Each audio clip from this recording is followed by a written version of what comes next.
เจอกันนี่แหละพี่น้องรถเก่าคนกดแก่นี่แหละM95พี่น้องยูดินมามือนี้ยูดินตัวเติร์ดเสริมตีนคูบริการให้ลูกค้าแบบประทับใจนี่มาเบิ่งอีกรุ่นหนึ่งพี่น้องเอ้ย เลาะน้ำให้น้ำนานี่แหละพี่น้องเอ้ยกับป่าวิธีแดนลาวเจออันใดก็เบิ่งอันนั้นแหละพี่น้องมันมาเจอแบบรุ่นเดินตามแบบเก่าเลยโอ้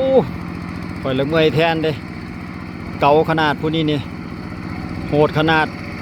หน้านี่คือจีไตยากคือจีลมนี่แหละแต่ว่าเราหักทรหดเว้ยไอ้ยามาบ่ทันเมื่อกี้เพิ่นเรียนไล่จับกบ ไปทางไหนก็เจอแต่คนมันโซเฟอร์ไล่จับกบอันนี้ก็เจอแล้วจับกบอีกแต่ว่าบ่ทันเราได้ซะก่อนแล้วค่อยจังอันบ่ได้ทายเห็นแต่ถือกบมาหน้าเพิ่นอีพออีแม่ต้นแห้งตัวข้างโคกก็มีตัวน้ำก็มีเพราะเอาเจาะไอ้แจะน้ำนำนาเพิ่นก็ได้เพิ่นว่าจุดใดมันรวมลงบ่ได้นี่ก็สิย่ำเอาเพิ่นว่าซิ ไถบ่ได้เด้เพราะมันยันรถมันจิตติดลมรถมันจิคาเอาเบิ่งอีกแป๊บนึงกันพี่น้องชาวไร่ชาวนารถเดินตามสลับคันนี้นี่เพิ่นแล่นมาฮอดนี่แล้วเพิ่นจะลัดเครื่องเอาบ่กล้าแล่นไปทางแก่นั่นว่าซั่นยันรถติดลม มาผู้เดียวเอาเป็นเครื่องยันมาพี่น้องสำหรับรถเดินตามของเพิ่นนี่ไปยังมีใส่อยู่สปป.ลาวพี่น้องเอ้ยไทยห้ามไป500,000 กีบกับโหแพง600,000 กีบพี่น้องไรหนึ่ง600,000 กีบแพงเติบได้ประมาณ900 บาทผลมั้งเชิบโอ้ก่อนชีไทยพอดีมันเลยปีนห้องกับห้องรถเกี่ยวเด้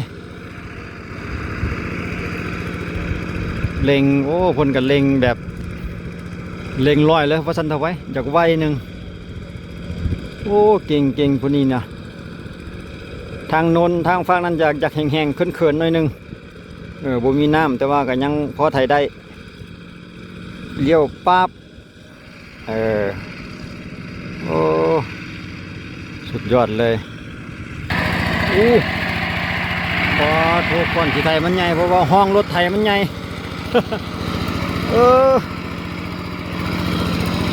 หลังจากเกี่ยวเขาออกแล้วฤดูหน้าปังพี่น้องฤดูหน้าแซงปี2025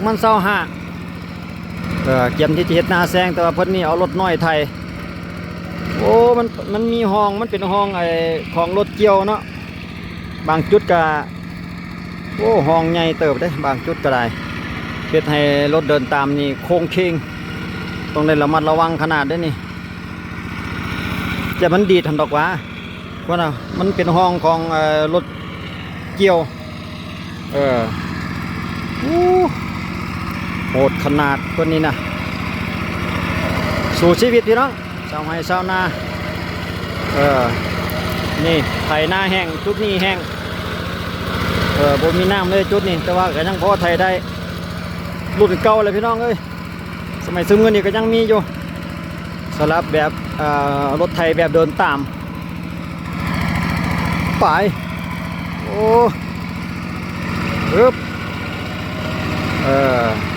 เอาเป็นกำลังใจให้คนเฮ็ดให้เฮ็ดนาพี่น้องไรหนึ่ง600,000 กีบก็ถือว่าดีค่าแรงดีสำหรับค่าบริการค่าไถบ่กล้าไปใกล้พี่น้องย่านรถไถเพิ่นดีดใส่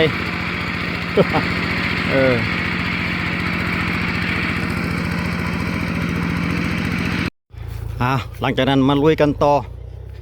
จับเจ้าคูโบต้า95คันนี้พี่น้องโอ้สงสัยตุ้มดินหลังจากไถเรียนที่เรียบร้อยแล้วมาบ่ทันเพิ่น มาทันแต่ตอนเพิ่นกำลังตุ้มดินนี่แล้วบ่สงสัยเอาดินตุ้มเข้าไปหาคูหนองอยู่ในสวนเพิ่นตีนหนองเพิ่นเอามาติดตามรับชมอีกกันต่ออีกเลยพี่น้องโอ้บนตุ้มดินใส่คูโอ้ได้หลายเติบแล้วตัวนี้นี่โอ้รถคันนี้คือว่าเห็นหลายโซเฟอร์คือหลายคนแถวว่ะ เออ อันนี้เอามาเจอกับประตูนี่เบิ้งรถเก่าๆคนแก่อันนี้เป็นผู้ใหม่อีกได้นี่รถคันนี้นะรถเก่าหาคันนี้เนี่ยไปเอ้ยได้ใจบอฟังเสียงทอเลดแต่งยางสวยรูกาของรถบ่ต้องเว้าถึงหายหมดแล้ว สังเกตแต่คนขับกับหูรถคันนี้นี่เก่าแท้เก่าว่าแหละM95พี่น้องจวดเข้าไปเอาแบบให้เจ้าของเพิ่นสั่งแบบใดได้แบบนั่นโลดครูหนองมันอยากตำหลายที่บอกเพิ่นเลยสั่งให้เพิ่มสลับโซเฟอร์เฮากับรุ่นเก่านี่จัดให้มานี่ฟังเสียงโหดเลยตรวจยกขึ้นอีกไปอีกพอวางถอยบาทนี่สุดยอดเลยแรงได้ใจรถใหญ่มาลงนาขนาดนี้นี่นะอยู่ดินแบบซี่นี่โอ้ได้ใจปัญญังเลยพี่น้องต่อนี่เอาคำยังไงรถเต็มปากอาญะพูนจนล่นออกจากปากใบมีด โอ้คักแท้รถเพิ่นแต่งจักแต่งแบบใดแดบ่ฮู้ทั้งหน้านี่มีเล็กควงอีกมาเตรียม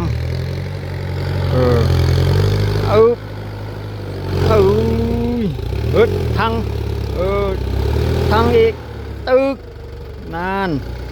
ต้องใส่ได้แต่ซ้ำนี่มั้งเพราะมีไอ้ตะนางมีตะแกรงรวดเด็ดเนาะหนองป่าเพิ่นบรรยากาศบ้านสวนบ้านนายหัวหน้าบ่ได้เจอตอนไทยพี่น้องมาเจอตอนเพิ่นยู่ก็เลยเอา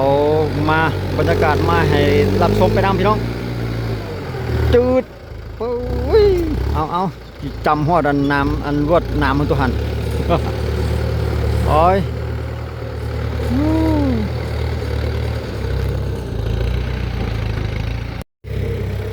เจ้าของเพิ่นจัดแบบใดก็มักแบบใดจัดให้เลยดุดมาเรียบร้อยสงสัยเพิ่นเอาขึ้นไปใส่จุดนี้มันจะเฮ็ดเป็นทางลงทางลดลงมานานั่นเองเนาะเฮ็ดเลือบๆลงมาหาจุดนี้ยังอีกว่าสงสัยบนใดมันบกคักใจแล้วเจ้าของเพิ่นจะเป็นผู้ซีบอกเอาบนนั้นเพิ่มอันนี้เพิ่มแด่บนนั้นเพิ่มแด่จังซี่นะ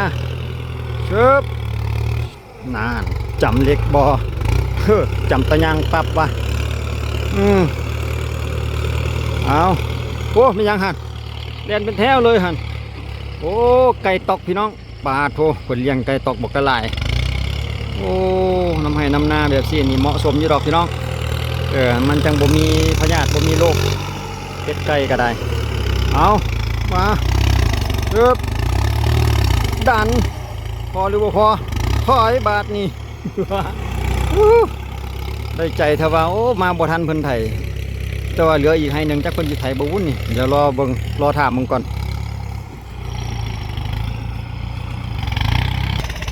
เอาหมดแห้งแล้วบ่เอาดันอีกแล้วจะไหน กัดเชลใส่พุ่นนะคักหลายนี่เอามันจำลักหัวจึกรวด เอา100 บาทนี่ตั้งลำมาใหม่อีกถอยตั้งลำเอาอีกจักบาทหนึ่งเพราะว่ายังอยู่แก่นี่บ่ทันได้งามปานใดมาขึ้นอีกไปอีกเกือบตาย เกือบดับเครื่องเอา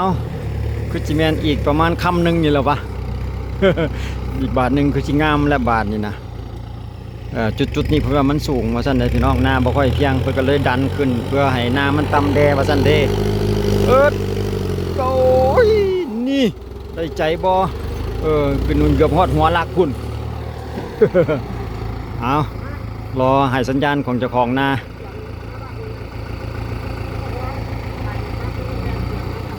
เพิ่นได้ให้ดูดมาลายตัดบาดลายขวางมาลายนี้เพิ่นว่าเด้ บาทหนึ่งปึ๊บ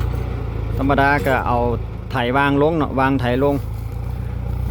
เดแมนแท้กำลังถอยหลังมาอาจจะวางไถลงเพื่อจะปรับทางด้านนี้หน้าอีกทีหนึ่งไปย่างตามหลังมังกรบาทนี่เอาหลังจากลอกหน้าดินออกน้อยนึงแล้วก็วางไถลงอย่างสวยงามเลยบาทนี่ดินแห้งยังสินี่ให้เลียนน้ำหลังกับโบย่านดอก มันเลียนง่ายอยู่วันนี้พี่น้องแต่ว่าเพิ่นก็จะเลียนแต่ช่วงสั้นๆนี่ละว่างามหลายถอยโอ้เพิ่นไวรถมาแล้วก็ไถกลับคืนบาทนี่พี่น้องแบบซ้อนคันเลยนะโอ้คักแท้บาทนี่เนาะไปซ้อนคันไปพร้อมเลยเรียบร้อยงามแท้บาทนี่นะหลังจากนั้นเราก็ปรับอีกจักเล็กจักน้อยเนี่ย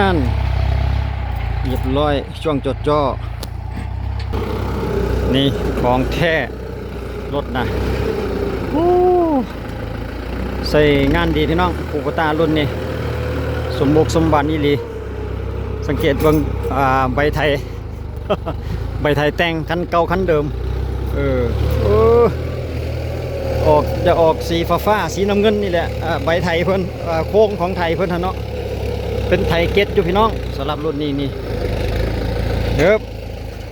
หลังจากนั้นก็วางลงไถไปอีกบาทหนึ่งแต่งให้แบบเจ้าของพอใจแบบสวยงามเลยดินอ่อนๆแบบซี่นี่หวานเจี๊ยบเลยประตูเอ้ยไปงามบอบาทนี่เรียบร้อยสุดยอดมาถอย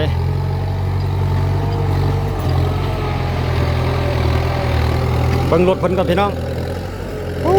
ทอนี่ดังโหดเลยดังปาดคุณนะสปป.ลาวพี่น้องเอ้ยประเภทรถไทยลักษณะนี้มีหน่อยราคาการไทยของเพิ่นนี่ก็ไล่1,500,000 จีบแต่ว่ากันไทยย่างเดียวนี่ก็250,000พี่น้อง250,000 จีบว่าซั่นต่อไปไทยย่างเดียวไทยปล่อยไทยปะไทยบ่ได้ปั้นหั่นนะ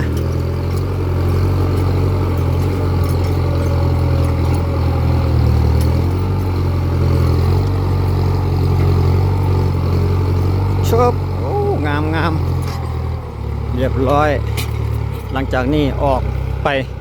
ไถให้ไม้ต่อละมั่งบันหรือจะเมื่อ ไปแล้วสงสัยไปต่ออีกเมื่อนี่สงสัยจะเมื่อแล้วขอบคุณขอบใจทุกท่านให้การติดตามและรับชมบรรยากาศการยูดินดูดดินด้วยรถไถเดินตามให้ทุกท่านได้ติดตามไว้เจอกันในคลิปต่อไปสำหรับคลิปนี้ขอบใจสบายดี